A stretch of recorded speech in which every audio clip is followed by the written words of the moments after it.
Hola y bienvenidos a Sex and Spanglish, where we empower mujeres to get in touch with their bodies, own their pleasure, and where we discuss all the cochinadas our abuelas didn't tell us about.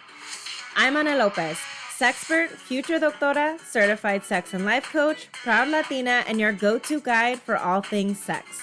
I'm here to help you kick vergüenza to the curb and teach you to have guilt-free sexual pleasure.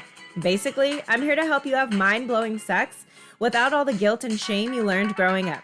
Let's be real. La comunidad latina doesn't talk about sex, pero que suerte tienes because this Latina does. It is my vision to have Latinas worldwide discussing sex with one another just like they do with chisme. Así que, prepárate. I'm about to change the way you view sex para siempre.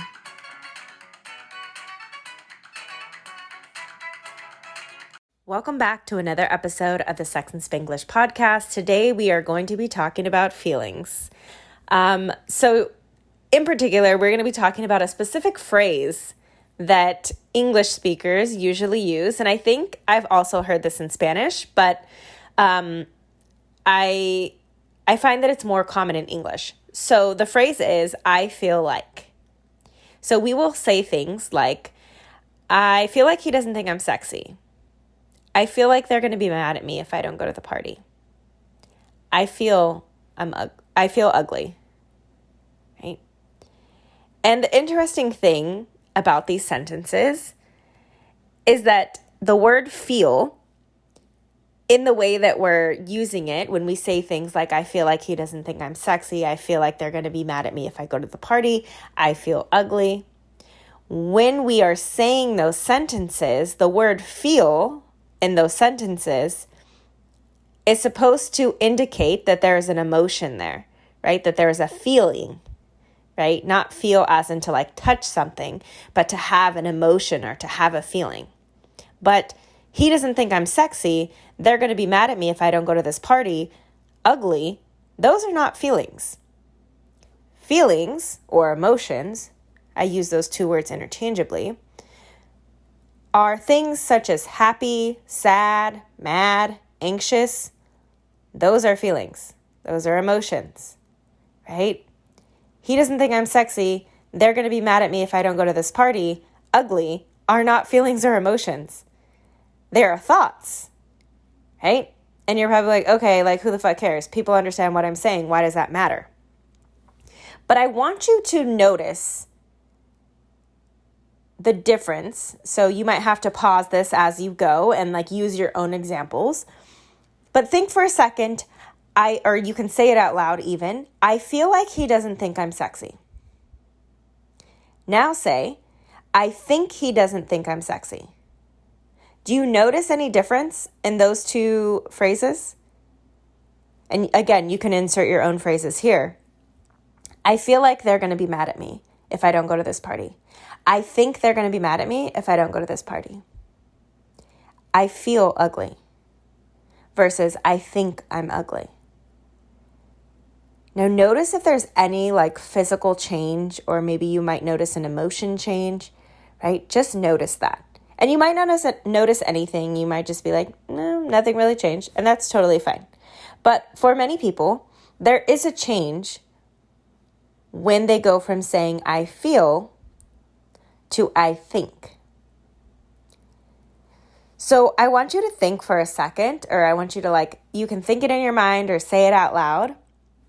He doesn't think I'm sexy. I want you to say, I think he doesn't think I'm sexy. And I really want you to tap in to your emotions and see what emotion comes up for you. I also want you to think, I think they're going to be mad at me if I go to this party.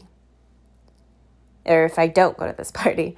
What emotion do you feel? I think they're going to be mad at me if I don't go to this party. I think I'm ugly. What emotion do you feel? Just notice if any emotion comes up for you. So the first part is noticing the difference between I feel like and I think like.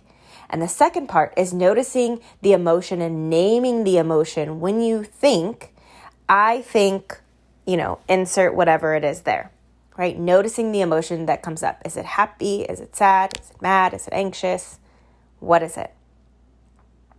And the reason that I'm having you do this is because, one, it's a preface to next week's episode where we're going to be tapping more into emotions and talking about how to name emotions, how to figure them out, how to manage them, all those things. And also because it's super important to talk about emotions. I've said this before in other podcast episodes, but any action that we take comes from an emotion. We often say that it doesn't, but literally that's how we work as humans. We have an emotion, so we act. And we may not always be conscious of it, but it's super important to recognize that we do act from emotions. And the reason why I think that it's difficult for many people of Latin descent, of Latin culture, is because that we don't deal with emotions, right? We're so used to brushing it under the rug. We don't talk about it. No llores. All of these things, right? Supéralo. All of the aguántate, like all of those things, we just kind of like brush it to the side. So we literally don't know how to deal with emotions. So when they come up, even in the slightest bit, we just have this habit of like pushing it to the side, right? And it makes it seem like emotions and feelings are these daunting tasks to tackle, which they can be difficult, I agree, but they're not impossible to deal with. We're just not used to doing it, right? And so when you come from a background that doesn't deal with emotions, when you are not comfortable dealing with emotions, and your language is filled with, I feel like, and all of your thoughts are in a run-on sentence after I feel like, it makes it seem all of these things are even harder than they actually are. Because your brain's like, oh, this is an emotion? Okay, that means hard. We don't deal with those. We're not even going to think about it. So you never get to the resolution that you're looking for because your brain's like, oh, emotions? Okay, like we don't deal with those. We don't have those. So let's just, continue about our day. Whereas if you say, you know what? No, I think he doesn't think I'm sexy. Thoughts? You could deal with that. No problem, right? But if you think it is an emotion, that is going to be way harder. So when you notice yourself saying, I feel like, and you have anything after that that is not something like happy, sad, mad, anxious, whatever the feeling is, right? If it is not a feeling, when you say, I feel like, I want you to reframe it. Even if you've already said it, even if you've already had the thought, I want you to stop yourself in real time and reframe it to, I notice I am thinking, and then finish the sentence.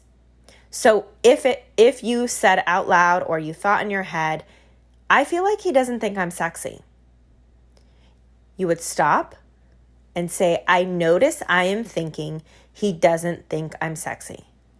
And I know this sounds really silly and you're like, what the fuck does this have to do with sex? But it has everything to do with sex. We're going to be talking about this in the next coming episodes, so I definitely encourage you to subscribe so you'll be the first to know when the next episodes pop up. It's going to be over the next 1 or 2 episodes. I haven't decided quite yet how to break it up, but be sure to tune in and I will let you know as we go how many episodes this is going to pour over into. But as I was saying, when you are noticing, I feel like, I really want you to reframe it to I notice I am thinking. I promise you this is going to be a life changer, not only in your sex life, but in your life in general. It is going to make the thoughts that you are having that are not serving you so much easier to tackle. And I know that many of you are going to be like, I don't give a shit about the thoughts that I'm thinking. But they impact everything. If you're going around in this world about your day-to-day thinking that people are going to be mad at you, and then that means you're a bad person or a bad daughter or a bad sister or what have you, that is not serving you. That is causing unnecessary stress. That is wreaking havoc in your relationships, right? With your family, maybe with your friends.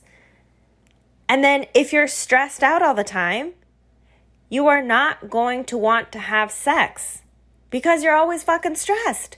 So again, I know that many of the topics that I talk about don't seem necessarily related to sex, but I promise you it is for a reason. So again, reframe I feel like to I notice I am thinking. And let me know how this goes for you. I'm excited to see how it's turning out for y'all. You can send me a direct message on Instagram at Sex in Spanglish. I will see y'all next week.